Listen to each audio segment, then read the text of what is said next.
Profe, perdón, tuve aquí un problema de red. Todos. Ya te voy a dar la señal. Medellín tiene problemas de red en general, pero listo, ¿qué te espero?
¿Cómo vamos, Lauri? Estoy entrando, profe, Listo. al Zoom. Ya estamos en reunión, pero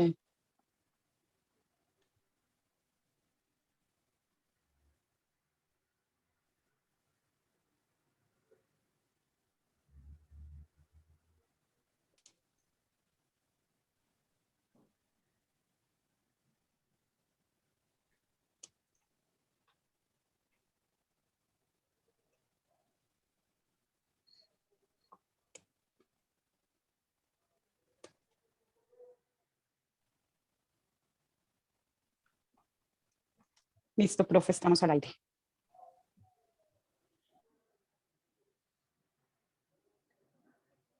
Bien, buenas tardes, bienvenidas, bienvenidos a esta nueva transmisión de nuestra aula abierta seccional Oriente, Problemas Animales en un Mundo en Peligro. Primero saludamos a nuestros estudiantes nuestras estudiantes de la seccional Oriente, para quienes están especialmente orientados este evento. Antes de empezar, dar las gracias a nuestra comunicadora Laura Chandía y al personal de UDA Arroba que hace posible que podamos estar con ustedes en esta transmisión. También compartir la invitación ya de una vez para la semana entrante, 23 de abril, para que nos reunamos con Juliana Barber y Gabriel Chica, ambos de la Corporación Raya, hablar de los animales en una sociedad democrática. Saludamos a quienes nos están siguiendo por Facebook Live y a quienes nos acompañan aquí en el seminario, en el Zoom. Les recordamos que al final nos pueden dejar sus preguntas o por la barra de comentarios del Facebook o por el chat de preguntas y respuestas aquí en el seminario Zoom. Para nosotros es un placer darle la bienvenida hoy a nuestro invitado desde España, a Miquel Torres. Miquel es doctor en filosofía por la Universidad del País Vasco. Actualmente trabaja como profesor adjunto en el Departamento de Filosofía de la misma universidad. Sus especialidades son la ética animal, la ética aplicada, las éticas aplicadas, entre otras ramas de la ética, y hace parte del grupo de investigación multidisciplinar, grupo de investigación sobre ética en comunidades en práctica. Es un placer tenerlo entonces. Gracias por aceptar esta invitación tan tarde ya para ustedes. Bienvenido y te escuchamos, Miquel. Vale. Bueno, pues antes de comenzar quería agradecer, por supuesto, a la Universidad de Antioquia, muy especialmente pues, a Paula Mira, ¿no? La invitación a participar en estos seminarios, en estas charlas, y quería agradeceros pues, la oportunidad, ¿no? De presentar aquí pues, algunas ideas, y quería agradecer también, por supuesto, pues al público virtual que nos sigue a través de Zoom o a través de Facebook, ¿no? Es la primera vez que doy una charla online, lo cual es un poquito raro, ¿no? Para mí, pero espero que vaya todo bien. Si hay algún problema durante la transmisión, pues me lo decís tranquilamente, ¿vale?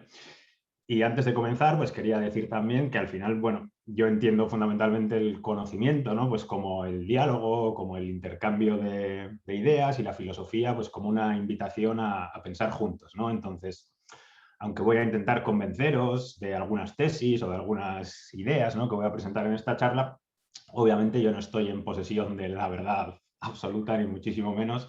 Muchas de las cosas que voy a decir son bastante controvertidas o son muy discutibles. Así que quizás más que una charla al uso, ¿no? Me gustaría pues, que este evento fuese un intercambio de ideas o de opiniones que nos enriqueciera un poquito a todos, ¿no? Al final, lo que quiero no es que penséis lo mismo que yo, pero sí me gustaría que pensaseis pues, conmigo, ¿no? O que pensáramos todos juntos. Bueno, la charla se llama Igualdad, Animales y Psicología Social. Este es un poquito el esquema que he preparado para la charla. Voy a empezar con una pequeña introducción presentando un experimento mental muy conocido que presenta Tom Regan, ¿no? Que es el dilema del bote salvavidas. Y después, en la primera parte de la charla, intentaré explicar o justificar por qué pienso que los seres humanos y los animales merecemos la misma consideración moral o somos igual de importantes. Y en la segunda parte de la charla, quizás menos filosófica y más dedicada a la psicología social, pues intentar explicar por qué nos resulta o me resulta tan difícil convencer a la gente de que los humanos y los animales somos igual de importantes o merecemos la misma consideración moral, ¿no?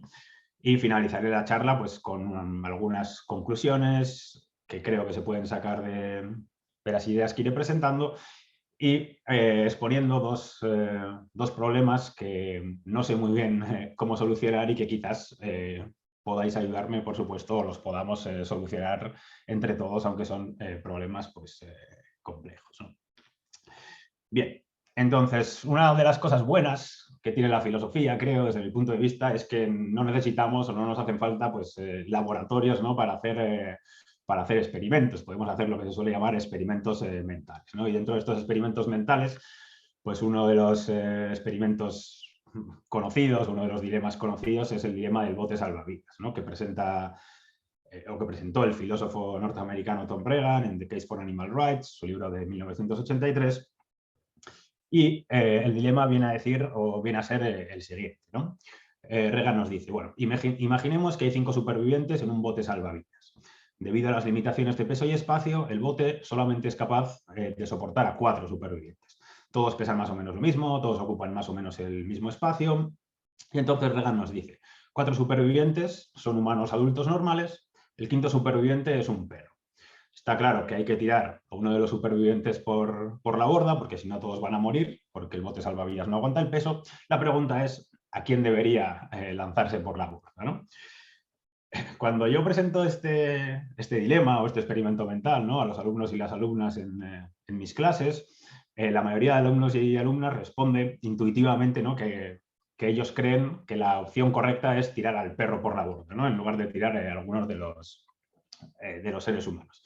Y sin embargo, cuando les pregunto por qué creen que hay que tirar al perro por la borda, pues más allá de decir pues que hay que salvar a los seres humanos porque son seres humanos, o que las vidas de los seres humanos valen más que las de los animales, etcétera, no saben muy bien cómo justificar su tesis o su creencia de que lo que está bien en este caso es lanzar por la borda al perro, ¿no? Sin embargo, yo, aunque es una idea, lo sé, bastante controvertida, creo que la opción más racional y la opción más justa y más fácilmente justificable, más coherente de resolver este dilema, es haciendo un sorteo en el que todos los que están en la barca, incluido el perro, pues tengan las mismas oportunidades de ser seleccionados para ser lanzados por la borda, ¿no? Sé que esta idea es profundamente contraintuitiva y que es muy polémica, por lo cual, a continuación, en la primera parte de la charla, pues voy a intentar explicar por qué creo que esta tesis o que esta idea es correcta, ¿no? Entonces, en esta primera parte, lo que voy a intentar hacer es justificar por qué creo que los humanos y los animales merecemos la misma consideración moral, o, si se quiere dicho de otra forma, por qué creo que las vidas de los animales y las vidas de los humanos tienen el mismo valor, ¿no?, o son igual de importantes. Y para comenzar esta primera parte, voy a empezar presentando muy brevemente las ideas de dos de los principales defensores de los animales dentro de la literatura filosófica, ¿no?, como son Peter Singer y Tom Regan, porque no deja de ser curioso desde mi punto de vista que estos dos autores, a pesar de ser grandes defensores de los animales, ambos estarían de acuerdo o resuelven el dilema del bote salvavidas diciendo que lo mejor o lo que está justificado es lanzar al perro por la borda y no a ninguno de los humanos, ¿no? Tanto Regan como Singer, para justificar por qué está bien o por qué lo correcto es lanzar al perro por la borda, pues se basan en argumentos que tienen que ver con el daño que supone la muerte para los individuos, ¿no?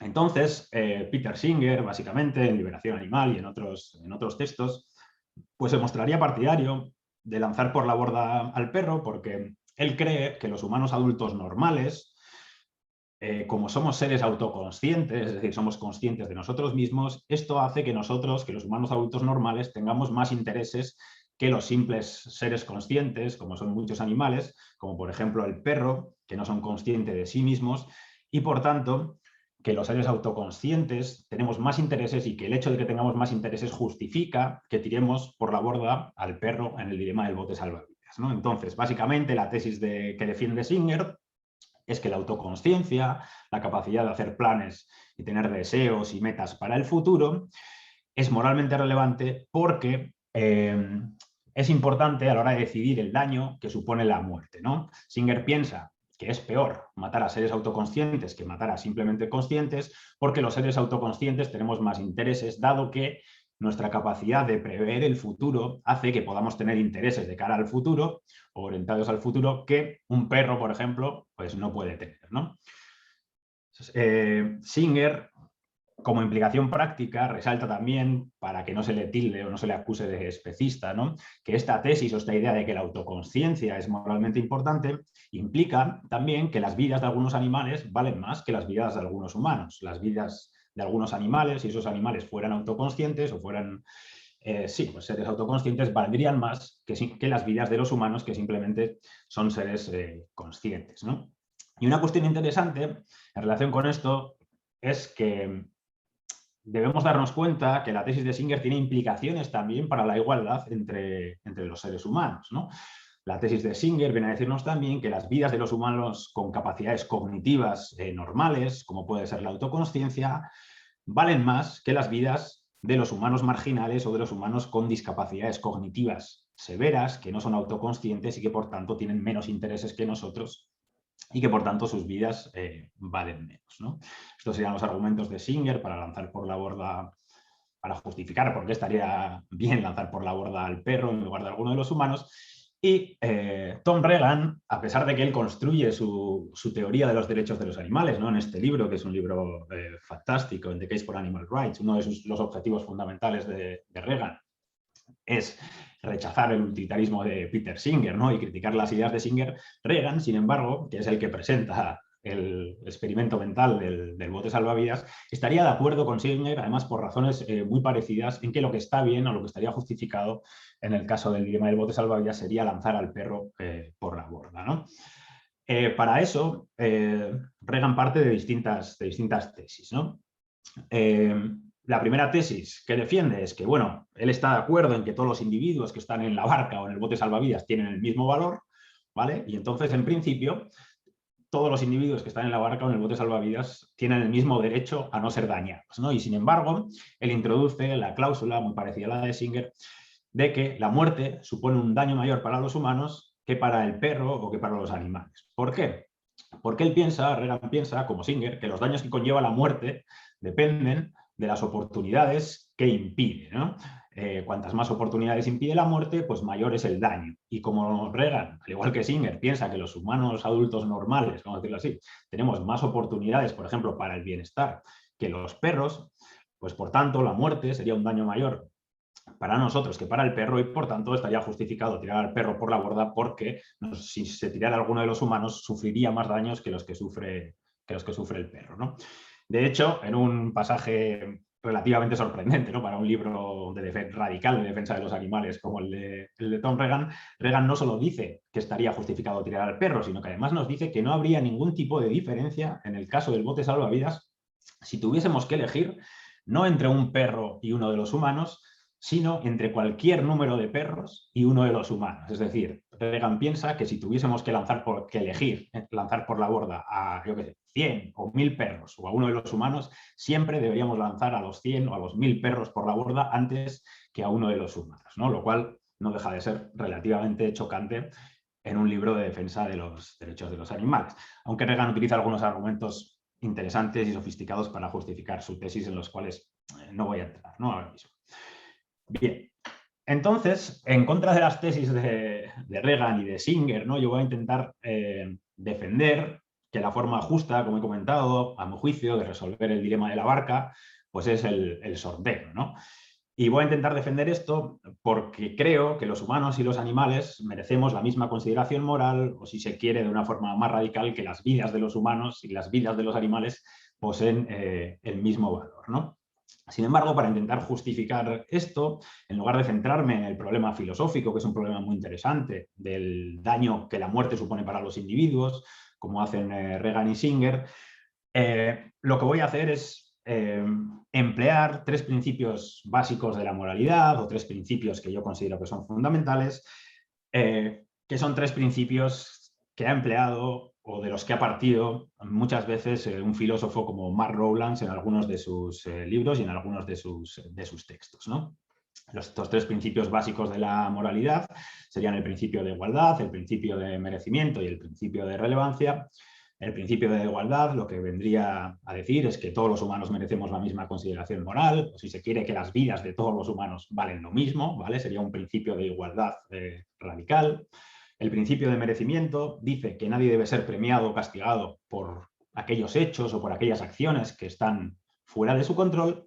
Y el principio de relevancia lo que dice es que no puede haber ninguna diferencia moral, ninguna diferencia en la valoración, si no existen otras diferencias relevantes, ¿no? Es decir, que no puedes valorar de forma diferente a 2 individuos o a 2 grupos, a menos que existan diferencias moralmente relevantes entre esos individuos y entre esos grupos, ¿no? Entonces, partiendo de los principios de igualdad y de relevancia, Mark Rowlands construye, ¿no?, un argumento a favor de la igual consideración moral de humanos y animales, que a mi juicio es bastante sólido, ¿no? Como primera premisa, pues presenta el principio de igualdad, básicamente, es decir, es la idea de que todos los humanos merecemos la misma consideración moral. Como segunda premisa, presenta el principio de relevancia, no puede haber ninguna diferencia en la consideración moral de los miembros de 2 grupos, a menos que haya alguna diferencia moralmente relevante entre sus miembros. Y después incluye la tercera premisa, que viene a decir que no hay ninguna diferencia moralmente importante, moralmente relevante, entre los humanos y muchos animales, ¿no? Por lo tanto, de aquí se extrae la conclusión de que muchos animales merecen la misma consideración moral que nosotros, o que las vidas de muchos animales son igual de valiosas que las vidas de los humanos, ¿no? Obviamente, este es un argumento controvertido, por supuesto, pero la premisa más controvertida del argumento pues es la tercera premisa, ¿no? Es la premisa que dice que no existen diferencias moralmente importantes entre los humanos y los animales. Obviamente lo que la premisa dice no es que no existan diferencias entre los humanos y los animales. Todos sabemos que existen muchas diferencias entre los humanos y los animales. Por ejemplo, en capacidades cognitivas, pues podemos hablar de la autoconsciencia, o podemos hablar de la utilización del lenguaje o de la agencia moral. Es decir, se pueden plantear muchas diferencias entre los humanos y los animales. Lo que la tercera premisa dice es que esas diferencias no son moralmente importantes, ¿no? Entonces, llegados a este punto, quizás la pregunta que había que plantear es, bueno, ¿existen algunas diferencias moralmente importantes o moralmente relevantes que justifiquen dar mayor consideración moral o dar mayor valor a los seres humanos que a los animales? Pues creo que no, y voy a intentar explicar por qué creo que no, ¿no? Al final, si nos ponemos a pensar, la diferencia más clara o más evidente que cumplimos todos los seres humanos y que ningún otro animal cumple, ¿no? O si se quiere, la diferencia más clara entre los seres humanos y el resto de animales es que pertenecemos a especies distintas, ¿no? Es decir, por definición, ningún otro animal pertenece a la especie humana, pertenece a la especie Homo sapiens, ¿no? Entonces, esto nos podría llevar o nos llevaría a plantear la pregunta, bueno, ¿es la pertenencia a la especie moralmente relevante? Que nos lleva a la cuestión del especismo, ¿no? Si la discriminación por especie está justificada o no está justificada. La pertenencia a la especie, desde mi punto de vista, pues no está justificada, porque después de todo, pertenecer a una especie es simplemente una cuestión genética, ¿no? Es decir, la especie a la que pertenecemos o a la que un individuo pertenece depende simplemente de los genes que tenga. Obviamente el concepto de especie es un concepto complejo, del que hay diferentes definiciones en biología, y se puede cuestionar que esta definición del concepto de especie sea la correcta, ¿no? Pero bueno, si aceptamos que pertenecer a una especie es simplemente una cuestión genética, entonces no está claro por qué pertenecer a una especie es algo moralmente importante, ¿no? O por qué deberíamos tenerlo en cuenta, porque después de todo, para bien o para mal, no está claro por qué los genes por sí mismos son relevantes. ¿Por qué no? Bueno, porque los individuos, está claro que no elegimos los genes que poseemos, y por tanto, pues si seguimos o si aceptamos el principio de merecimiento, si aceptamos que nadie debería ser premiado o castigado por aquellas cosas que están fuera de nuestro control, y si aceptamos que los genes están fuera de nuestro control, pues entonces nadie debería ser premiado o castigado por los genes que tiene. Y si la pertenencia a la especie es una cuestión genética, pues nadie debería ser premiado o castigado por pertenecer a una especie o por pertenecer a otra, ¿no? Si estos argumentos o si estas ideas son correctas, pues lo que implica, obviamente, es que la discriminación por especie es injustificable o es inmoral, es moralmente irrelevante, y por tanto que el especismo no se puede justificar, ¿no? O no se puede aceptar. Bien, aquí supongo que se podría plantear o se podría decir, bueno, vale, la pertenencia a la especie no es moralmente importante, no podemos diferenciar el valor de las vidas humanas o de las vidas animales en base simplemente a la especie a la que pertenecemos, pero sin embargo la pertenencia a la especie no es la única diferencia que hay entre los humanos y los animales, ¿no? De hecho, en la literatura filosófica, la mayoría de filósofos o filósofas no recurren tanto a la pertenencia a la especie a la hora de justificar por qué los humanos merecemos mayor consideración moral, sino que suelen recurrir a capacidades cognitivas superiores o a capacidades cognitivas sofisticadas, ¿no? Como pueden ser, pues ya comentaba antes, la autoconciencia, la posesión del lenguaje, la agencia moral, en fin, la racionalidad, etcétera, ¿no? Al final, dicho de forma simple y sencilla, pues lo que muchos filósofos y muchas filósofas piensan es que los seres humanos somos más valiosos o merecemos mayor consideración moral que los animales, pues porque somos más inteligentes, ¿no? Aunque inteligencia también es un concepto difícil de definir, por supuesto. Pero entonces podemos plantear o podemos preguntar, bueno, ¿es la inteligencia moralmente relevante? ¿O es la inteligencia, deberíamos tener en cuenta la inteligencia a la hora de decidir cómo de valiosa es la vida de un individuo? Pues desde mi punto de vista, no. Y para explicar por qué creo que no es importante, pues creo que debemos recurrir o es necesario recurrir al argumento de los casos marginales, ¿no? Que a mi juicio es el principal argumento, o el argumento más importante, el argumento clave, si se quiere, del campo de la ética animal, ¿no? Bueno, se denomina o se suele llamar en la literatura humanos marginales a los casos atípicos o estadísticamente infrecuentes de seres humanos que carecen de ciertas capacidades, ¿no? Normalmente de capacidades cognitivas, pues como la autoconsciencia o como la agencia moral, etcétera, ¿no? Esto es lo que significaría humanos marginales. Entonces, el argumento de los casos marginales, que lo estamos viendo aquí en la diapositiva, lo que viene a decirnos es, como primera premisa, se plantea un criterio X, por ejemplo, como el criterio moralmente relevante para diferenciar entre los humanos y los animales, ¿no? En X pues, suele poner, pues, como digo, la racionalidad, la autoconsciencia, el lenguaje, la agencia moral, etc. Y después, como segunda premisa, el argumento nos dice, vale, existen algunos seres humanos que carecen de esa característica supuestamente importante, ¿no? Existen algunos seres humanos que carecen de lenguaje, existen seres humanos que no son autoconscientes, existen seres humanos que no son racionales, que no son agentes morales, etc. Entonces, la conclusión que se extrae, se pueden extraer dos conclusiones, ¿no? Por un lado, o bien esos seres humanos no merecen mayor consideración moral, no son más importantes que los animales, o bien se extrae la conclusión de que esa característica que se ha propuesto como moralmente relevante, la inteligencia, la autoconsciencia, etcétera, no es moralmente importante y por tanto debería abandonarse, ¿no? Esto es lo que dice el argumento de los casos marginales. Al final, lo que el argumento hace o lo que el argumento implica, la conclusión que se extrae, si se quiere, es que muchos animales merecen la misma consideración moral, sus vidas son igual de importantes que las vidas de muchos humanos marginales o de muchos seres humanos con discapacidades cognitivas severas, ¿no? Entonces, creo que con esto podemos terminar, vamos a decirlo así, esta primera parte más filosófica o más puramente argumentativa, ¿no? de la charla. La conclusión de esta primera parte vendría a ser, desde mi punto de vista, que tenemos buenas razones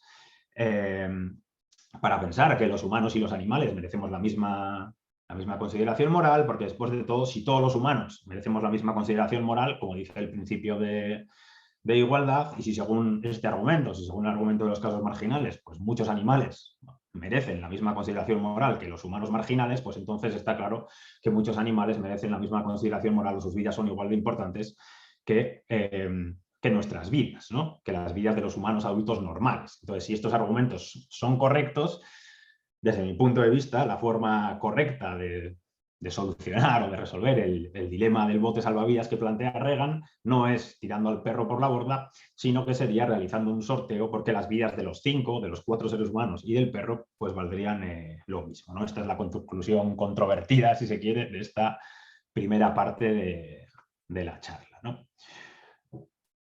Bien, voy a pasar ahora a la segunda parte, mucho más relacionada con la psicología social y no tanto con la filosofía, ¿no? Si se quiere. Y en esta segunda parte lo que voy a intentar hacer es explicar por qué nos cuesta tanto,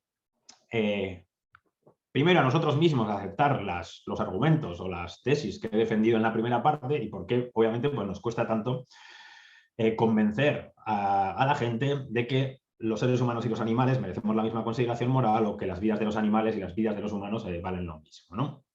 Entonces, más allá, obviamente, de desacuerdos filosóficos legítimos, está claro que nos cuesta mucho convencer a la gente de estas conclusiones o de que los argumentos previos que he presentado son correctos, y creo que hay un amplio conjunto de literatura en psicología moral y en psicología social que básicamente cuestionan que los seres humanos seamos tan racionales como a los filósofos y las filósofas nos gusta pensar, ¿no? Creo que los filósofos y las filósofas muchas veces sobrevaloramos el poder de la razón y sobrevaloramos el poder de la argumentación y la capacidad de convencer a los demás simplemente ofreciendo argumentos, y creo que la psicología moral y la psicología social pues explican bien por qué sucede esto, ¿no? Entonces, en contra de lo que se ha pensado generalmente en la tradición filosófica occidental, ¿no? Y en contra de lo que filósofos como Platón o como Kant pensaban, ¿no? Creo que filósofos como J.C. Prince o psicólogos sociales como Jonathan Haidt pues han ofrecido razones sólidas para pensar que los juicios morales se basan o se fundan en las emociones y no tanto en la razón, ¿no? Que al final es una de las tesis clásicas también de un filósofo como Hill. Entonces, en este libro, que es un libro fantástico, ¿no? También el filósofo J.C. Prince, en The Emotional Construction of Morals, ofrece distintas pruebas o distintas razones de por qué los juicios morales se fundan o se basan en las emociones y no tanto en la racionalidad, ¿no?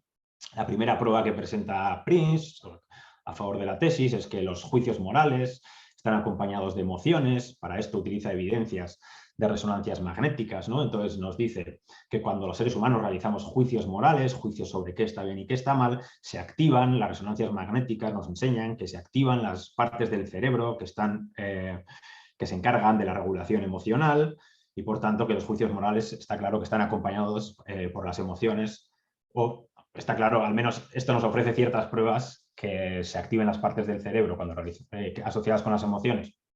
Cuando realizamos juicios morales, pues nos ofrece ciertas pruebas de que los juicios morales tienen cierta base emocional, ¿no? Pero además está la evidencia de que las emociones influyen en los juicios morales, o el fenómenos como la perplejidad moral. La perplejidad moral sería un fenómeno del tipo como el que comentaba al comienzo de la charla, ¿no? Que, por ejemplo, cuando se nos presenta un dilema, un experimento mental, como el dilema del bote salvavidas, cuando yo lo presento en las clases a los alumnos y las alumnas muy rápidamente saben o tienen una respuesta para el dilema, ¿no? Y dicen, no, hay que lanzar al perro. Sin embargo, cuando les presionas y les dices, oye, pero ¿por qué crees que hay que lanzar al perro? Y vas desmontando los argumentos o criticando, ¿no? Y viendo los problemas que tienen los argumentos que te ofrecen, pues los alumnos y las alumnas se quedan moralmente perplejos, ¿no? Esto es algo que nos sucede a todos y todas, no, obviamente no les sucede solo a los alumnos y las alumnas, pero muchas veces tenemos ciertas creencias morales, tenemos ciertos valores, sin embargo no sabemos explicar por qué o no somos capaces de justificarlos racionalmente, ¿no? Y cuando nos ponen los problemas, pues nos quedamos perplejos. Después, Prince menciona también pues evidencias del desarrollo moral, ¿no? En los niños y las niñas. Entonces, Prince nos dice que la tesis o que la idea de que los juicios morales se fundan en las emociones y no en la razón es perfectamente compatible, por ejemplo, con la teoría del desarrollo moral de Kohlberg, pero no solo eso, sino que Prince presenta ciertas pruebas de que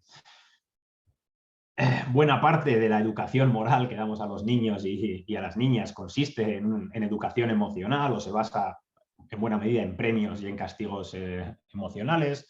Prince presenta también evidencias relacionadas con los psicópatas, ¿no? Entonces, algunas de las principales explicaciones que hay sobre la psicopatía sostienen que la psicopatía se basa fundamentalmente en un déficit en comprensión o en comportamiento emocional, ¿no?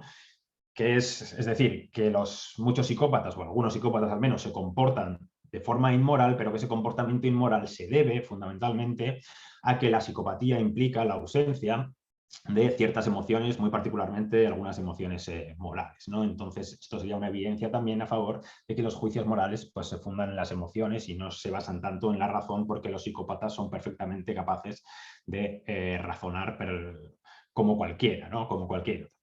Y después, Prince alude también como pruebas pues, a lo que él denomina la falta de unidad de la moral. Lo que quiere decir es que no hay un conjunto de propiedades o un conjunto de características que compartan todas las acciones morales o inmorales. Es decir, que existe una enorme variedad de acciones morales o inmorales y que todas ellas no comparten una esencia y, por tanto, que esa falta de esencia, vamos a decir, muestra que hay una variación emocional, vamos a decirlo así, en los juicios, ¿no? Es decir, que ni la filosofía, si se quiere, ni la ciencia han conseguido identificar una esencia de la moralidad pues, independiente de las mentes humanas o de las emociones humanas, ¿no? Y por tanto, pues que esto nos ofrece ciertas pruebas de que los juicios dependen de nuestras mentes y fundamentalmente de las emociones, ¿no? Y finalmente tendríamos las pruebas antropológicas o las pruebas de variación cultural, ¿no? Sabemos que existen muchas diferencias en los juicios morales y en los valores en las distintas culturas. Distintas culturas tienen distintos valores, consideran importantes distintas cosas. Y si los juicios morales, la idea de Prince es que si los juicios morales pues, estuviesen fundados en algo diferente de las emociones, si estuviesen fundados, si se basaran, por ejemplo, en la razón o en la observación, pues entonces sería de esperar una mayor convergencia intercultural en los valores y en los juicios morales, ¿no? Porque la razón y la observación al final llevan con el tiempo a cierta convergencia, pero si los juicios morales provienen de las emociones, pues es más fácil explicar esa variación cultural, ¿no? Bien, y aparte de los argumentos de Prince, Jonathan Haidt también, en este libro muy interesante de psicología moral, ¿no? The Right to Use Mind, presenta evidencias o ciertas pruebas de que los juicios morales pues, se basan en las emociones y no tanto en la razón, ¿no? Es difícil resumir el libro de Haidt en un par de tesis, pero sí hay que resumirlo en 2 tesis. Una sería que los seres humanos estamos obsesionados, vamos a decirlo así, con la moralidad, con lo bueno, con la justicia. Es decir, que nuestra mente, vamos a decirlo así, funciona de esta forma, pero que la moralidad o que esta obsesión con la justicia y con la moralidad nos lleva a la arrogancia, ¿no? Es decir, nos lleva a la creencia de que nosotros tenemos razón y los demás están equivocados, o de que nosotros somos buenos y los demás son malvados, y esto se ve muy claramente, por ejemplo, en las personas que están fuertemente ideologizadas, ¿no? Muchas veces pues, los liberales piensan que los socialistas están equivocados, que no tienen razón, por supuesto, y además que son malvados porque les quieren robar la libertad, mientras que los socialistas piensan que los liberales también están equivocados, por supuesto, que no tienen razón y además piensan que son malvados porque son egoístas y que no quieren repartir las riquezas, etcétera, ¿no? Entonces, esta es una característica de nuestras mentes morales, vamos a decirlo así, que tiene sus pros y sus contras, ¿no? Nuestra obsesión con la moralidad y con la política y con la justicia, pues nos ha permitido a los humanos, por ejemplo, cooperar en grupos grandes sin la necesidad de compartir parentesco con esas personas con las que cooperamos.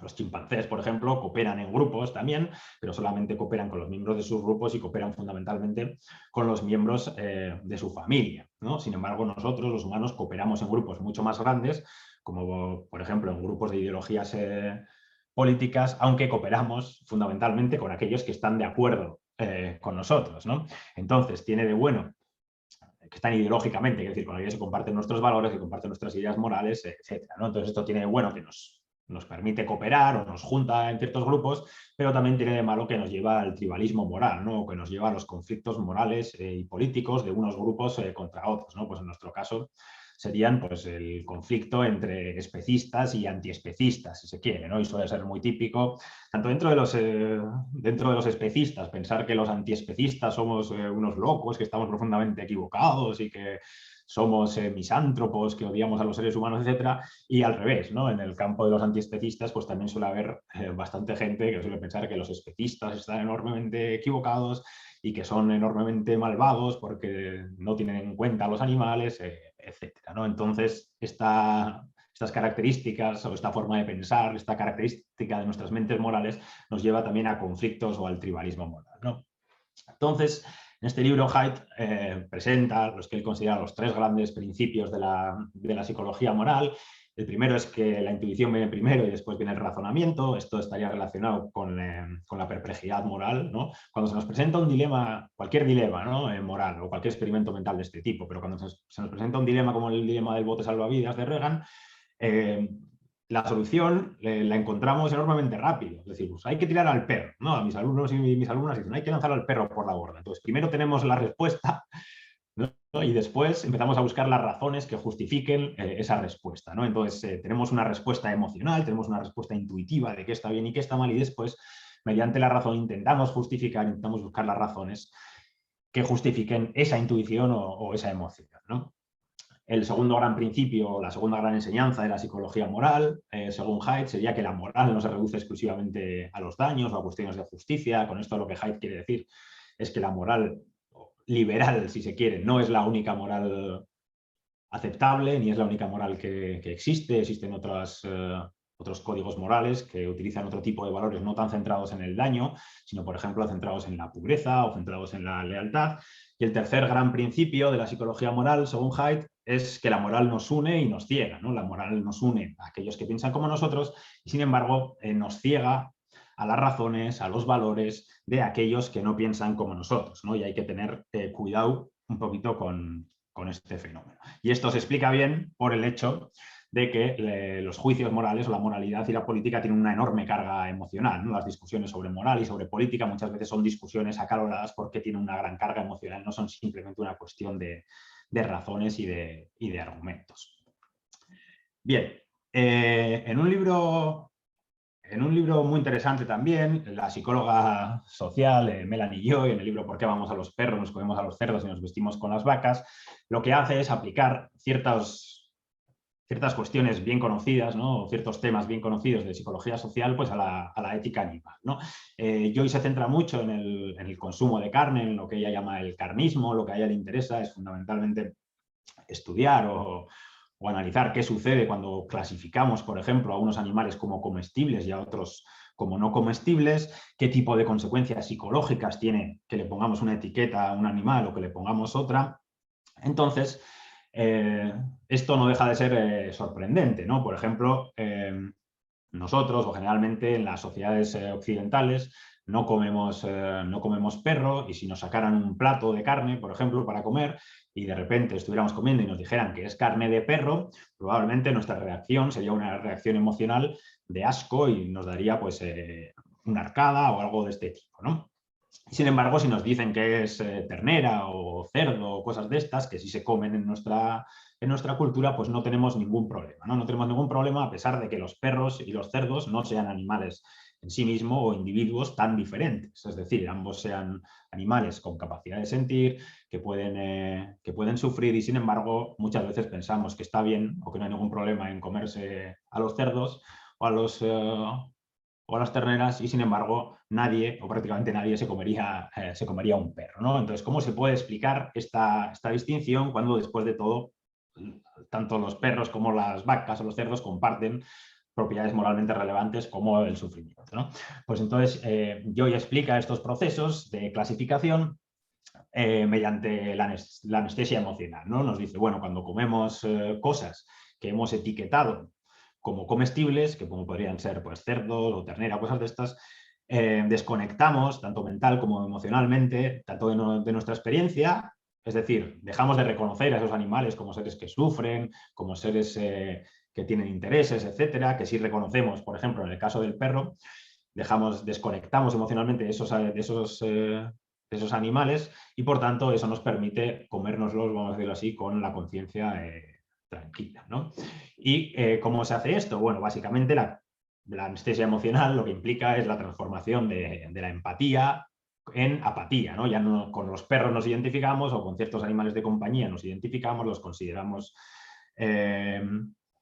tenemos en cuenta sus emociones, sus intereses, etcétera, pero los animales que consideramos comestibles, no. En ese caso, nuestra respuesta no es la empatía, sino que frente a ellos nuestra respuesta es la apatía, ¿no? Y para pasar de la empatía a la apatía, pues empleamos mecanismos psicológicos clásicos como la negación o la costumbre, la cosificación, la desindividualización, la dicotomización, etcétera, etcétera, ¿no? Entonces, al final, hay por lo menos cinco grandes fenómenos muy bien estudiados en la literatura de psicología social, que explican por qué la mayoría de la gente piensa que los animales merecen menor consideración moral que nosotros, o que explican por qué la mayoría de la gente cree que las vidas de los seres humanos son más valiosas que las vidas de los animales, ¿no? Uno serían los prejuicios.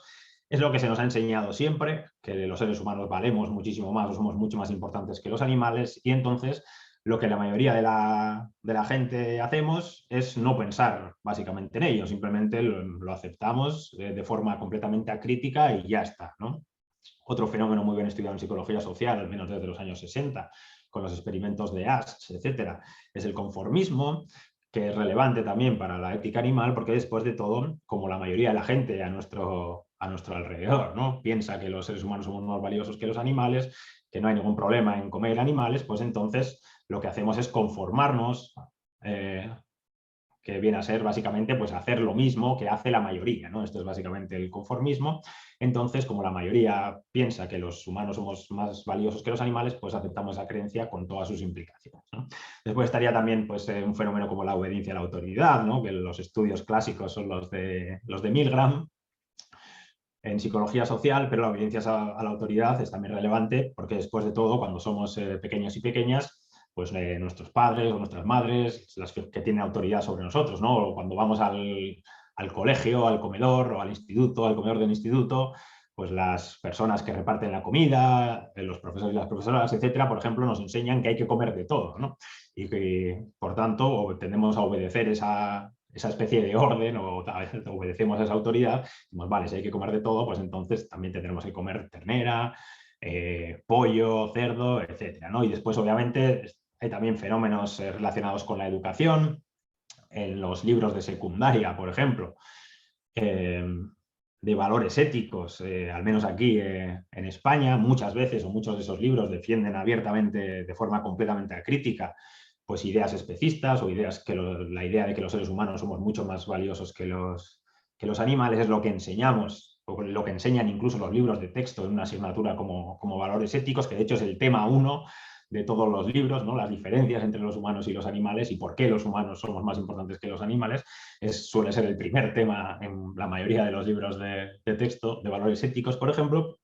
Y después tendríamos cuestiones como la limitación de la empatía, ¿no? Y en relación con las limitaciones de la empatía, Paul Bloom, el psicólogo Paul Bloom, en este libro, en Against Empathy, viene a defender o intenta explicar, justificar por qué la empatía no es un buen fundamento para la ética, ¿no? Para eso se basa fundamentalmente en muchos experimentos, pero se basa también en ideas de J.C. Prince, ¿no? Del filósofo J.C. Prince. Pero la idea básica de Bloom en este libro es que la empatía no es la mejor fuente de motivación moral, que la empatía no nos sirve o no es un instrumento para crear un mundo mejor. Fundamentalmente, piensa Bloom, por 3 razones, ¿no? El primero es porque la empatía es vulnerable a nuestros prejuicios. Es decir, porque tendemos a empatizar más con aquellos que están más cerca o con aquellos que se parecen más a nosotros. Entonces, obviamente, esto, para el caso del dilema del bote salvavidas, pues es preocupante, porque lo que sucede es que nosotros, como empatizamos más con los que se parecen más a nosotros, pues empatizamos más con los seres humanos.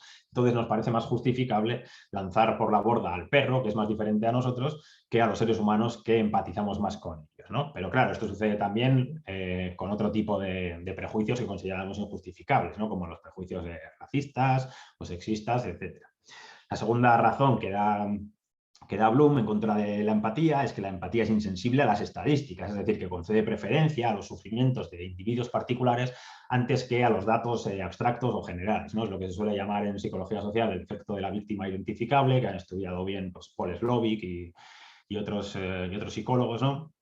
Y esto es relevante también, claro, para la ética animal, por ejemplo, cuando tratamos de explicar el daño que implica cuestiones como pues la ganadería industrial, ¿no? Cuando se nos dice o cuando le decimos a la gente que, aunque los datos varían obviamente, pero que al año en el mundo pues, se sacrifican o se matan entre 55.000 y 65.000 millones de animales para alimento, pues obviamente esto nos deja fríos, ¿no? Cuando vemos a un perro concreto sufrir, pues quizás sintamos empatía, pero los datos tan abstractos pues nos dejan fríos, ¿no?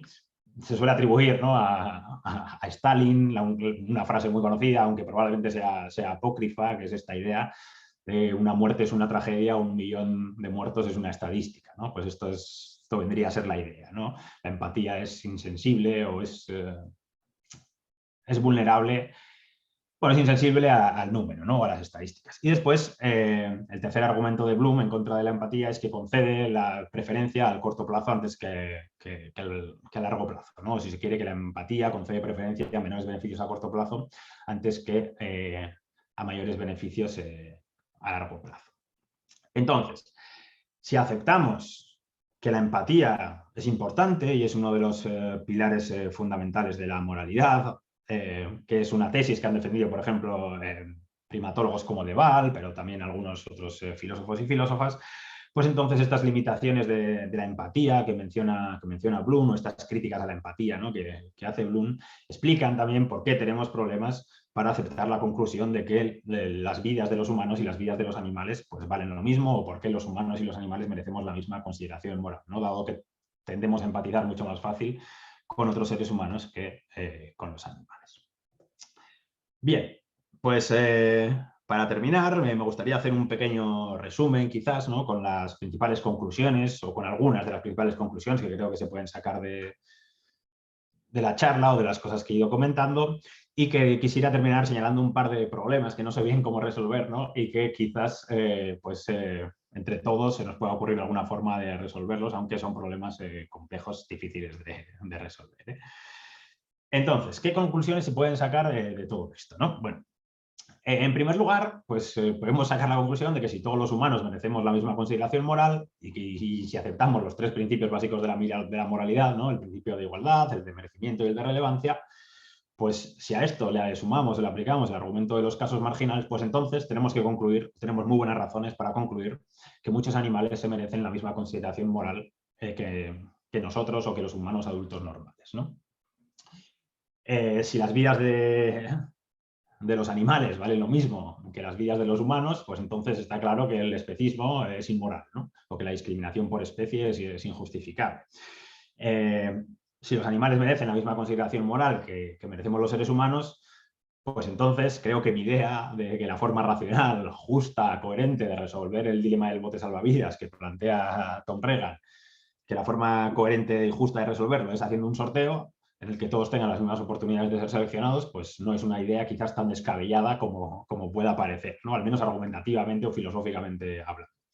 Obviamente, lo que sí es, esta conclusión es profundamente contraintuitiva, ¿no? Y por tanto nos va a costar o me va a costar mucho convencer a la gente de que esta conclusión es una conclusión correcta. ¿Por qué? Bueno, pues fundamentalmente porque los juicios morales se basan más en las emociones o en las intuiciones y no tanto en la razón, porque hay algunos fenómenos muy bien estudiados en psicología social, como los prejuicios o el conformismo, la obediencia a la autoridad, la educación, los límites de la empatía, etcétera, que explican por qué es tan difícil cambiar las creencias morales o los valores, las creencias políticas de la gente, por qué es tan difícil convencer a la gente de que acepte una tesis o una conclusión contraintuitiva, como la que yo he defendido en la primera parte de la charla, y quizás esto pues, tendría algún tipo o algunos tipos de implicaciones para el activismo de defensa o a favor de los animales, ¿no?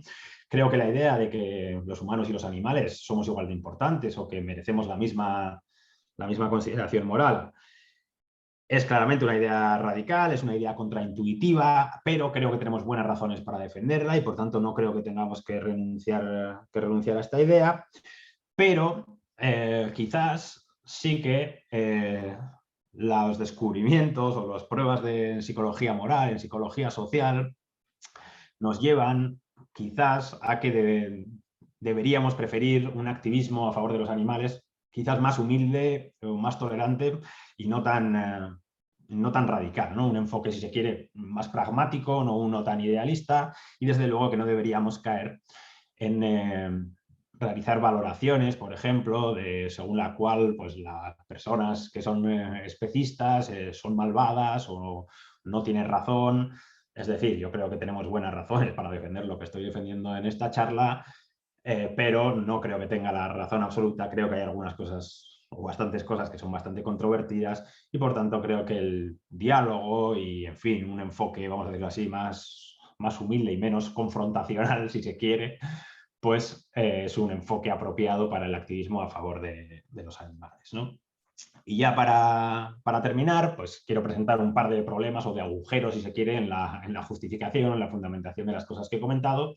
Y es el primero, que es, bueno, ambos están interrelacionados, ¿no? Pero el primero es el más importante, que es muy difícil justificar el principio de igualdad entre los humanos, ¿no? Es muy difícil, desde mi punto de vista, justificar por qué las vidas de todos los seres humanos valen lo mismo o por qué todos los seres humanos merecemos la misma consideración moral. De hecho, yo no, cuando he leído o buscado cosas en la literatura filosófica al respecto, nunca he encontrado un argumento o un conjunto de argumentos especialmente convincentes que expliquen o que justifiquen por qué las vidas de todos los seres humanos valen lo mismo, ¿no?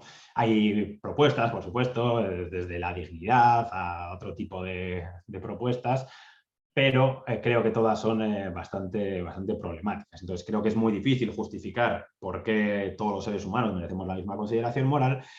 Estaría encantado, por supuesto, de escuchar las propuestas o las ideas de cualquiera para intentar justificar el principio de igualdad, ¿no? Básicamente, porque si no, lo que sucede, el segundo problema, es que si no aceptamos el principio de igualdad, es decir, si pensamos, por ejemplo, que los humanos marginales, que los humanos con discapacidades cognitivas severas merecen menor consideración moral que los humanos adultos normales o que las vidas de los discapacitados severos, vamos a decirlo así, son menos valiosas que las vidas de los humanos adultos normales, entonces creo que se puede defender de forma coherente y racional que muchos animales o que los animales merecen menor consideración moral que nosotros y, por tanto, que en ese caso sí estaría justificado que lanzar por la borda, vamos a decirlo así, en el caso del dilema del bote salvavidas, al perro y no a alguno de los humanos, si se rechaza el principio de igualdad, ¿no?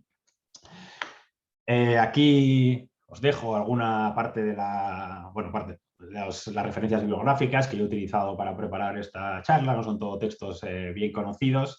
Si alguien quiere que le pase la presentación con diapositivas o quiere comentarme cualquier cosa, pues aquí os dejo también mi dirección de correo electrónico, ¿no?, de la universidad, por si alguien quiere ponerse en contacto conmigo, pues que me escriba y yo encantado de intercambiar ideas o de responderle a cualquier cosa o de que estemos en contacto. Muchas gracias de nuevo a todos y todas por la atención y muchas gracias a la Universidad de Antioquia y a Paula por la invitación. Y entonces cualquier crítica, comentario, sugerencia, pregunta, pues será mucho más que bienvenido. Gracias. Muchas gracias, Miguel, por compartir todas estas reflexiones y, como tú bien dices, todos estos problemas que se presentan. Bueno, les recuerdo que quienes están con nosotros por el Zoom nos pueden compartir sus preguntas por el chat de preguntas y respuestas, y quienes están con nosotros por Facebook pueden hacerlo por la barra de comentarios de Facebook. Una pregunta inicial, Miquel. Bueno, lo abordas al final. Digamos, hay problemas que se evidencian en dónde ubicamos, digamos, el primate de la moral, el centro de la moral, y lo planteas en la discusión precisamente de si somos internalistas o no, es decir, si nos bastan las razones o necesitamos las emociones y todo, pero habría que decir inicialmente que, a pesar de que nuestro tema es la ética animal, pues es un problema, como tú lo dices, también para la moral humana. ¿No? Es decir, nosotros tenemos imágenes que estadísticamente se nos vuelven paisaje de muerte, de horror, e imágenes que no pueden ser tan terribles, pero están más cercanas y nos causan más preocupación. El problema de la empatía, de dónde se centra precisamente, cuál es la fuente de nuestra moralidad, a uno le parecería que entre humanos está solucionada, pero no es el caso, ¿verdad? No, está claro que no es el caso. De hecho, una de las críticas típicas, ¿no?, que tenemos que escuchar muchas veces los que defendemos este tipo de ideas es que es la crítica, ¿no?, de que, bueno, no hemos solucionado todavía los problemas, vamos a decirlo así, entre seres humanos, ¿no?, y nos vamos a preocupar por el medio ambiente o por los animales. Pues cuando solucionemos los problemas entre los seres humanos ya nos preocuparemos después de los animales, ¿no? Me imagino que todos y todas los que estamos un poco en este mundo, en esta literatura, hemos escuchado esto muchas veces, y las limitaciones de la empatía que presenta Bloom, por ejemplo, creo que explican bien no solamente que no sintamos o que tengamos más problemas para sentir empatía hacia los animales, sino también por qué sentimos mayor empatía hacia ciertos conjuntos de seres humanos y por qué excluimos a otros, ¿no? La idea está bastante bien, vamos a decir así, probada experimentalmente, ¿no?, en psicología social, de que tendemos a preferir a aquellos, por ejemplo, que son miembros de nuestros grupos y que empatizamos más con aquellos con los que nos identificamos, pues puede crear o crea problemas también para las relaciones entre los seres humanos. Sí, sí. Empatizamos más con aquellos que piensan como nosotros, ¿no?, por decirlo de la forma más simple y sencilla, con aquellos que comparten nuestros valores, con aquellos que son nuestros conciudadanos o que pertenecen a nuestros grupos, con aquellos de nuestra ciudad, cosas de estas, ¿no?, que en principio son irrelevantes, diría yo, pero que condicionan nuestra empatía y que explican, pues, no sé, pero al menos ciertos males que existen en el mundo entre los seres humanos. No sé si va por ahí la pregunta. Ahí vamos, antes de ir a estas cosas, Gary Francione tiene una versión bastante llamativa él lo llama tu casa, o el perro del fuego, de quién salvamos en el caso del fuego, y tiene unos argumentos bastante llamativos. Pero claro, dejo quemar al perro o al humano y dice, bueno, pero si es mi perro y yo al humano ni lo conozco, a ver si cualquiera va a sacar simplemente al humano por ser humano, ¿no? Luego dice, si el humano es Hitler o alguien parecido, que claro, no es tan fácil como tú muy bien lo indicas, el dilema de Reagan no es tan fácil como a veces Reagan mismo lo pensó. Bueno, hablando de críticas, tengo aquí una pregunta y luego voy con las preguntas del chat de Zoom. Nos dicen por aquí, primero, voy a hacer las dos al tiempo, si te parece. Sí. Perfecto. Nos dicen aquí primero que las escalas de valores son relativos y los animalistas se creen superiores a quienes no lo son, que es un argumento también, el de la superioridad moral, que se afronta bastante. Y hay una pregunta de Juan Grisales que pregunta si la propuesta se trata entonces de una perspectiva pragmatista que reconoce los sesgos propios de un antropocentrismo epistémico para agenciar un antropocentrismo moral.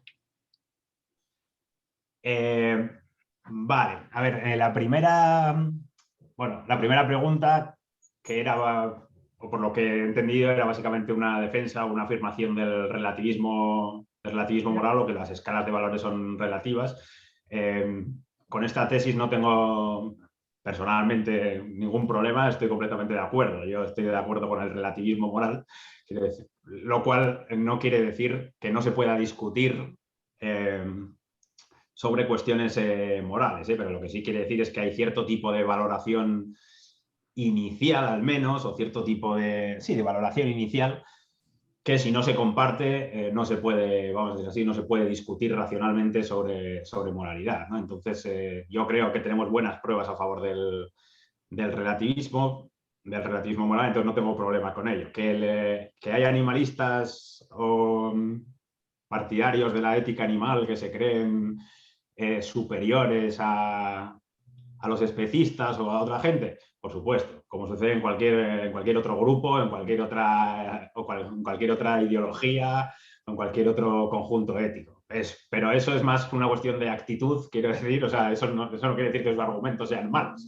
De hecho, yo creo que los argumentos son bastante buenos, pero esa actitud es bastante posible que sea una actitud criticable, o al menos yo pienso que es una actitud criticable, por eso iba más, o comentaba al final, de cara al activismo, que quizás deberíamos preferir un activismo más pragmático, ¿no? Que creo que enlaza con la segunda pregunta, que era bastante compleja, porque hacía referencia a algunos conceptos. Entonces, ¿te importa repetírmela? Porque estaba lo del antropocentrismo epistémico y algunas historias complicadas. Está. Lo voy a leer tal cual, está difícil de entender. Se trata entonces de entiendo yo que se refiere a la propuesta final. Sí. Se trata entonces de una perspectiva pragmatista que reconoce los sesgos propios de un antropocentrismo epistémico para agenciar un antropocentrismo moral. No estoy muy seguro de entender bien lo que plantea la pregunta, pero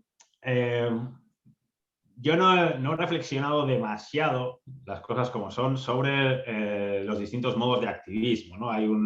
Si por propuesta pragmatista se refiere a algún tipo de propuesta como del tipo de la que propone Lenaer, ¿no? En el libro Hacia un futuro vegano, que no sé si lo conocéis, ¿no? O si lo habéis leído, conocerlo seguro que lo conocéis, pero a mí ese tipo de propuesta me resulta una propuesta atractiva, ¿no? Pero vamos, tampoco he reflexionado enormemente sobre las estrategias correctas del activismo. Lo que estoy bastante convencido es que una actitud de superioridad moral, como la que se comentaba en la pregunta anterior, no nos ayuda. Es decir, decirle a los demás que están equivocados o que son malvados no nos va a ayudar a convencerles de que nuestras ideas son correctas, porque esto lo que de hecho suele ofrecer es rechazo, ¿no? A ninguno nos gusta que nos digan que somos malvados. Entonces creo que un enfoque, vamos a decirlo así, menos confrontacional, pues es un enfoque mejor, sin renunciar a nuestras ideas. Quiero decir, yo creo, y para eso lo he defendido en la primera parte de la charla, que que mis ideas son correctas, que la idea de que, y mis ideas y mis valores, que la idea, que es una idea enormemente radical, de que las vidas de los humanos valen lo mismo que las vidas de los animales, es una idea correcta. Correcta y además creo que tenemos algunos argumentos bastante sólidos, ¿no?, para defenderla.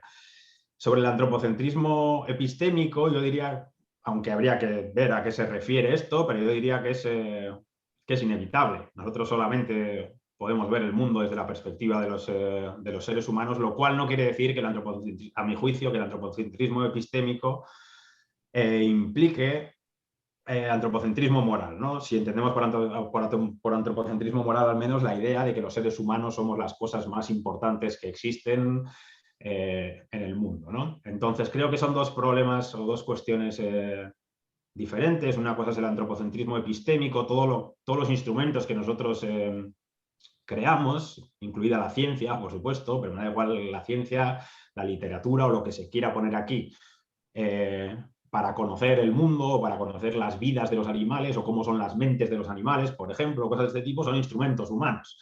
Es decir, no podemos, creo, salir de nuestra percepción. Eso no quiere decir que no los podamos afinar y que no podamos trabajar para intentar enriquecerlo, ¿no? Pero al final, yo diría que el antropocentrismo epistémico es inevitable.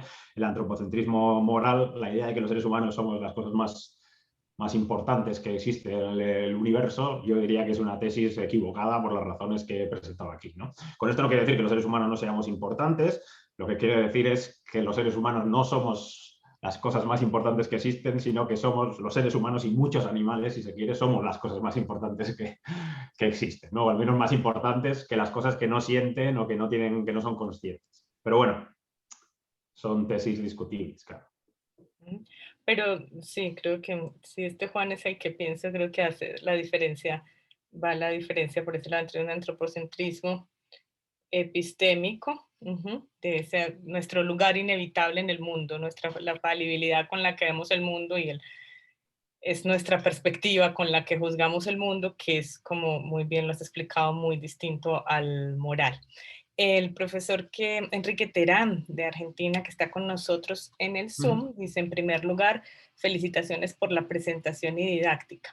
Un punto central para la discusión de la moral humana es ontológico. ¿Cómo definimos al ser y la persona?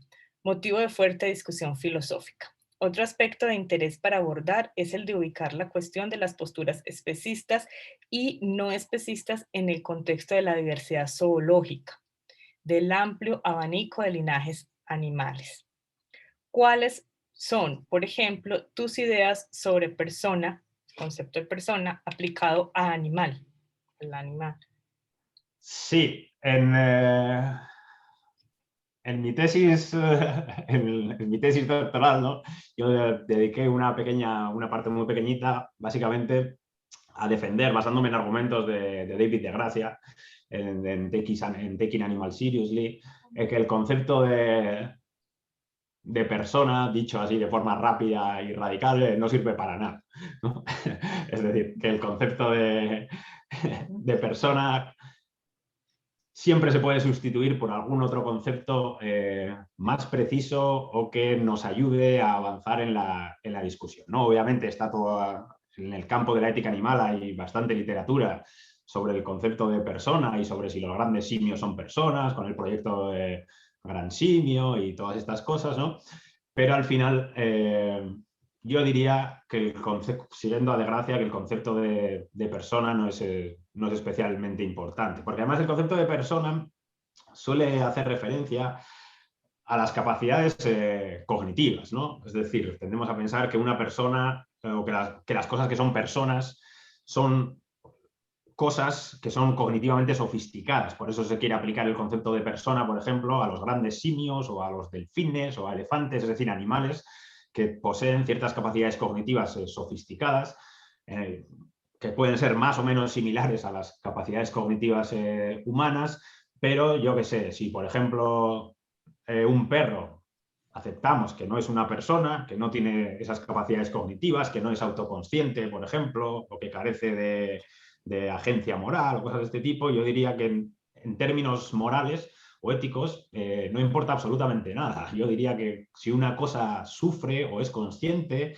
puede tener experiencias positivas y negativas, que eso es lo moralmente importante y que, por tanto, las capacidades cognitivas a las que hace referencia el concepto de persona son irrelevantes. Y que el concepto, además, muchas veces es bastante impreciso, no está demasiado claro qué se quiere decir con persona, ¿no? Entonces yo me libraría o dejaría un poco de lado el concepto de persona, aunque es verdad que son debates clásicos en el campo de la ética animal, ¿eh? Pero yo diría que lo importante es la capacidad de sentir. En estos voy siguiendo a Francione, ¿no? Quiero decir, y su crítica de las teorías de las mentes similares. Al final, cuando hablamos de conceptos de personas, Francione nos dice, bueno, es que una de las críticas clásicas, ¿no?, de Francione a Singer es que al final Singer termina, vamos a decirlo así, privilegiando ciertas características de los humanos o de las mentes humanas, ¿no? Como cuando nos habla de que la autoconsciencia es importante. Entonces, el concepto de persona hace referencia a este tipo de capacidades. Francione, yo y otros muchos pensamos que esto es irrelevante. Es decir, que algo sea o no sea una persona no es especialmente importante. Lo importante es si puede sufrir o si puede disfrutar, ¿no? Que sea un ser simplemente que posea capacidad de sentir, que posea sintiencia. Sí, muy de acuerdo, Miquel. A veces la obsesión con este concepto, algunos pensamos así, ha complicado más la situación, la verdad, de lo que ha ayudado a la discusión y genera un sesgo discriminatorio. La primera charla de este ciclo fue con la profesora Paulina del proyecto Gran Simio de México y ella misma pues nos hablaba de la pregunta a la autocrítica, ¿no? A este gran proyecto, pues la autocrítica de por qué unas especies sí y otras no. Entonces ahí quedamos, digamos, privilegiando una postura sobre la otra. Bueno, aquí, pues, a ver si logro entender bien.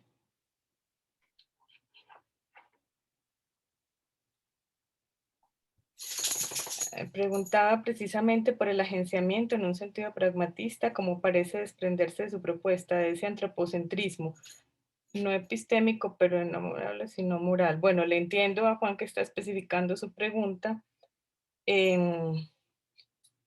Más o menos, sí, la idea es entonces que no podemos desprendernos como de ese antropocentrismo epistémico, digamos, pero que hay una propuesta pragmatista para desprenderse del moral. Ese sería un poco, está especificando la pregunta que nos costó un poquito entender. Sí, bueno, no lo sé, o sea, habría que definir bien todos estos términos tan complejos, ¿no? De antropocentrismo epistémico, pragmatista. Quiero decir, si por pragmatista, o sea, al final, quiero decir, al activismo o a las cuestiones de activismo simplemente le he dedicado 3 líneas un poco al final, ¿no? Quiero decirte, o sea, que no, es verdad que no he reflexionado demasiado al respecto, ¿no? Pero en principio simpatizo, me parecen bien distintos tipos. O sea, me parece bien que haya distintas clases de activismo, ¿no? Que haya, al final en los movimientos siempre está bien que haya un poco de variedad, ¿no? Vamos a decir así, que haya gente más radical y gente menos radical, ¿no? Pero sí creo que hay que tener, ya lo he dicho, ¿no? O sea, que hay que tener a veces cuidado con estas cosas que quizás nos enseña gente como Hayek, ¿no? Creo que este libro es muy bueno para que nos demos cuenta de estas cosas. De hecho, si vemos el subtítulo, ¿no? Why good people are divided by politics and religion, ¿no? ¿Por qué la buena gente o la gente que después de todo es buena está profundamente dividida por la política y por la religión, ¿no? Entonces, nos dice, no, o sea, yo no creo no lo creo, quiero decir, porque yo he sido así también. Yo no nací pensando sobre derechos de los animales o sobre consideración moral de los animales. Entonces, al final, la mayoría siempre hemos hecho una transición y no creo que la persona que fuera antes de empezar a ocuparme de estas cuestiones de los animales, pues fuese una persona enormemente malvada o que estuviera profundamente equivocada. No, o sea, pues obviamente había muchas cosas que desconocía, había muchas cosas sobre las que no había pensado y yo no creo que mucha de la gente... Hay de todo, ¿no? O sea, después hay especistas agresivos que defienden o sea, sus ideas de una forma enormemente agresiva, que a mí me parece un poco... No las ideas, que las ideas son discutibles siempre, ¿no? Pero quiero decir que esa agresividad es un poco, no sé, echa un poco para atrás, pero a mí también me echa un poquito para atrás quizás la agresividad que a veces muestran cierta gente que son de mi bando, ¿no? Vamos a decirlo así. No sé, en España, por ejemplo, ya pues fue... Que además después esto se utiliza, ¿no? En los medios de comunicación para tildar a los movimientos, para tildar, o sea, para ridiculizar quizás nuestras ideas, ¿no? En España hubo un caso bastante conocido, por ejemplo, cuando un torero pues, tuvo la mala suerte, vamos a decir, de fallecer, le pilló el toro y se murió. Y entonces, pues claro, hubo un montón de gente en las redes sociales que expresaba su enorme alegría, que se medía un montón con el torero, con su familia, etc., ¿no? Obviamente a mí no se me ha perdido nada defendiendo a un torero, quiere decirte, yo abogaría por la abolición de la tauromaquia, pero eso no quiere decir que una visión del activismo, si se quiere, tan confrontacional o tan dura de este tipo, sea beneficiosa para las ideas que nosotros defendemos, ¿no? Porque además yo creo que nuestros argumentos son buenos, entonces, y que vamos a conseguir hasta cierto punto con nuestros problemas pero vamos a conseguir convencer a cada vez más gente de esto. Entonces, que un activismo súper agresivo, súper confrontacional, creo que hay bastante gente a la que le echa o le saca del movimiento, ¿no? En ese sentido, yo soy mucho más pragmatista, pero me parece bien que haya gente que no esté en absoluto de acuerdo conmigo y que quiera ser mucho más radical, por supuesto. Claro, por último, Miquel, cuando te devuelves a estas diapositivas y llamas la atención sobre que pues es que no es que hayamos nacido ni mucho menos ni haciendo ética animal ni esto, es una cosa, la mayoría de los estadísticamente más vegetarianos o veganos con el tiempo se han hecho Claro, así, sí, sí. digamos, nadie nace así, pues también nos da una idea de que la moral, las emociones y todo esto, en eso se educa y ahí es entonces Sí. hay un papel fundamental. No es una idea, este libro es muy bueno y también es una idea que aquí no hay un determinismo, ¿no? Hay una idea de que podemos cambiar, educarnos y en ese sentido, como tú lo dices al final, de que vamos a terminar con pequeños triunfos al menos. Sí, sí, sí, claro. Igual lo he presentado aquí como muy radical, ¿no?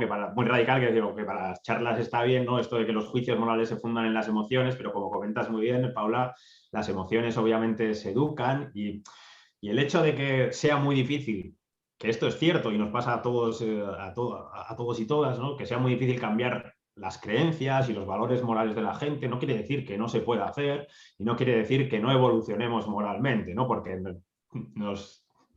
nosotros y nosotras quiere decir la gente que nos movemos en el campo de la ética animal o de la defensa del antiespecismo, ¿no? Pues somos la prueba de que se puede cambiar y que se da un cambio y que argumentar, leer, razonar, esta clase de eventos, la filosofía, etcétera, pues valen. O sea, al final valen y sirven para convencer a gente, para expresar ideas nuevas, etcétera.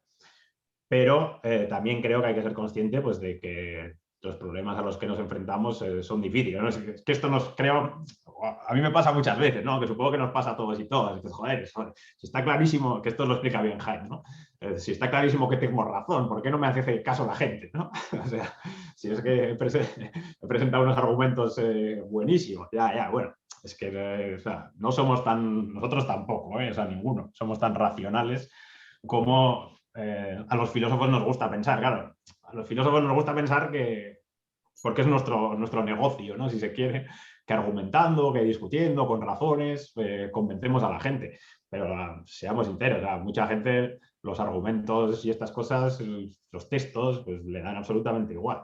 Entonces, por eso también es interesante para plantear distintos tipos de activismo también, por supuesto. Puede estar el activismo más académico, filosófico, pero después puede haber otro tipo de activismo a favor de los animales que no se centre tanto en ofrecer razones o argumentos y que se centre en otro tipo de cosas, quizás más emocionales quiero decir, todo se puede combinar, pero las emociones claramente se educan y se puede evolucionar y se cambia de creencias y de ideas morales. Cuesta, pero se cambia. Sí, sí. Perfecto, Miquel. Muchísimas gracias por todas estas reflexiones, tanto desde la perspectiva filosófica como de la autocrítica a toda la reflexión de la ética animal. Gracias por regalarnos tu tiempo tan tarde desde allá, desde España. Es un placer, encantado, ha sido de verdad un placer muy enriquecedor. Gracias a vosotras por la invitación, de verdad. Gracias. Gracias a quienes nos acompañaron por Facebook y a quienes nos acompañaron aquí por el chat. Y recuerden que nos vemos la próxima semana. Hasta luego. Gracias, hasta luego.